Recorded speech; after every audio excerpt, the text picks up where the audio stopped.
Terima kasih Anda masih bersama kami di Berita Padang. Bagi Anda yang baru saja bergabung, kami hadirkan kembali 3 berita utama pada pagi hari ini.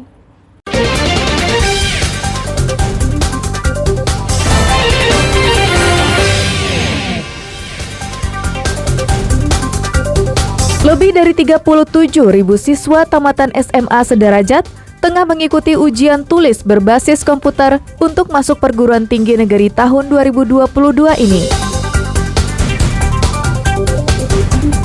Pengerjaan pembangunan drainase yang terbengkalai sejak Desember lalu mengusik kenyamanan warga Kota Bukit Tinggi.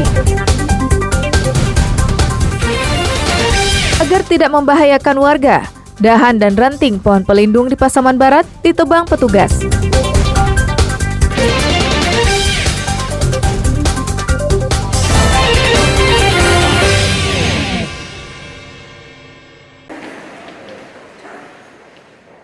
Puluhan ribu siswa tamatan SMA sederajat di Sumatera Barat kini tengah mengikuti ujian tulis berbasis komputer atau UTBK untuk masuk perguruan tinggi negeri tahun 2022 ini. Di Sumatera Barat, ada 3 perguruan tinggi yang menjadi tempat pelaksanaan UTBK, yaitu Universitas Andalas Padang, Universitas Negeri Padang, dan ISI Padang Panjang. Pelaksanaan UTBK merupakan bagian dari seleksi bersama masuk perguruan tinggi negeri atau SBMPTN. Sebelumnya sudah dilaksanakan seleksi nasional masuk perguruan tinggi negeri yang hanya berdasarkan nilai rapor dan prestasi siswa di sekolah. UTBK akan digelar dalam 2 gelombang. Yang pertama akan berlangsung dari tanggal 17 Mei hingga tanggal 23 Mei. Sedangkan gelombang kedua akan dilaksanakan dari tanggal 28 Mei hingga 2 Juni. Lebih dari 59% dari peserta yang mendaftar atau sekitar 22.000 orang menjalani UTBK di kampus Universitas Negeri Padang. Alhamdulillah ya, peserta UTBK di UNP tahun ini mengalami peningkatan lebih dari 20%. Dari 37.000 lebih peserta di Sumatera Barat ini, 22.000 lebih itu melaksanakan ujian UTBK di UNP. Mudah-mudahan kita bisa melaksanakan dengan sebaik-baiknya dan tidak ada peserta yang dirugikan. Karena banyak peserta UTBK di UNP, panitia menggelar 2 sesi ujian setiap hari, yaitu pagi hari dan siang hari. Untuk daya tampung dari perguruan tinggi negeri yang diterima melalui jalur SBMPTN ini adalah 40% dari daya tampung masing-masing program studi yang ada. Jika misalnya satu program studi memiliki daya tampung 100 orang, maka mahasiswa baru yang diterima melalui jalur ini hanya 40 orang. Sisanya diambil dari SNMPTN dan seleksi mandiri. Laude Juhardio Anse melaporkan dari Padang.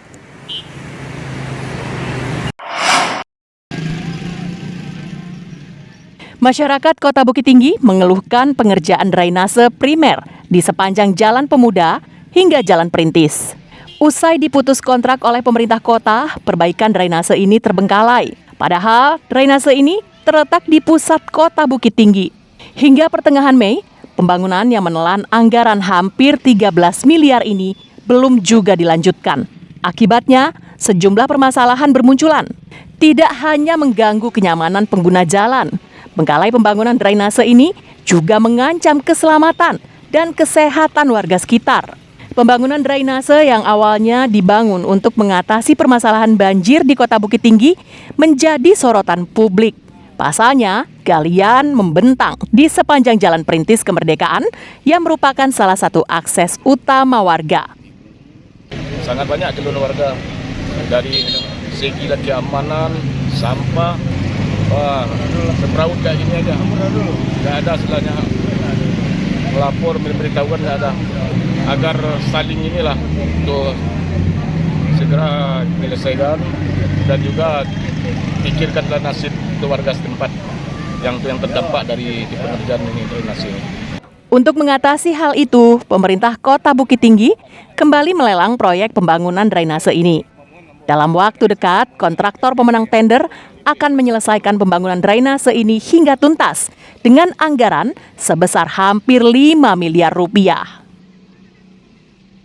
Ini kita mencoba meninjau lapangan. Kondisi awalnya ini bersama-sama dengan kontraktor, juga kawan-kawan dari teknis Dinas Pekerjaan Umum, supaya nanti ketika mereka sudah mulai, sudah tahu dengan kondisi lapangan, sekaligus juga kita sosialisasikan awal ini baru ya, RT, RW dan Bupati sendiri. Anggaran yang digunakan Pak, kira-kira berapa Pak? 4,7 miliar, 4,7 sekian miliar. Dilanjutkannya pekerjaan drainase primer diharapkan segera mengatasi permasalahan yang dihadapi warga. Selain itu, pembangunan yang terbengkalai juga merusak keindahan kota yang menjadi ikon pariwisata Sumatera Barat ini. Dina Amrina melaporkan dari Bukit Tinggi.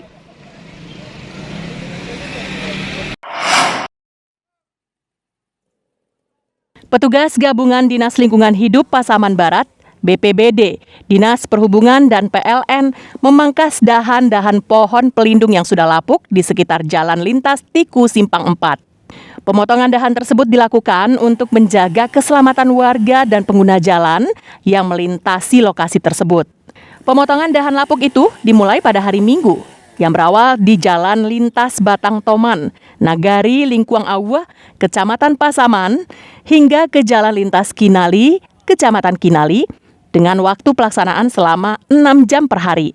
Saking banyaknya dahan pohon pelindung yang lapuk, maka pemangkasannya akan dilaksanakan secara bertahap dan dalam beberapa hari. Sebetulnya target hari ini itu mulai dari depan PLN gitu. Depan PLN tapi sebelah kanan gitu dari Simpang 4. Ya berapapun sanggupnya hari ini sesuai dengan komunikasi kita dengan PLN, bahwasanya hari ini bisa pemadaman itu hanya sekitar 6 jam gitu. Dan kita harus sesuaikan dengan PLN tersebut. Pohon pelindung berjenis mahoni ini sudah berusia puluhan tahun, sehingga rawan tumbang jika terjadi angin kencang. Beberapa waktu lalu, sebuah pohon pelindung jalan tumbang dan tertabrak bus yang membawa penumpang. Akibatnya, seorang balita meninggal dunia dan sopir terjepit badan bus. Pemotongan dahan pohon pelindung yang dilakukan pemerintah Pasaman Barat saat ini merupakan langkah yang tepat. Pasalnya, hasil pemantauan yang dilakukan oleh BMKG di Bandara Minangkabau, sebagian besar wilayah Sumatera Barat kerap dilanda angin kencang hingga pertengahan tahun ini. Safatul Ulum melaporkan dari Pasaman Barat.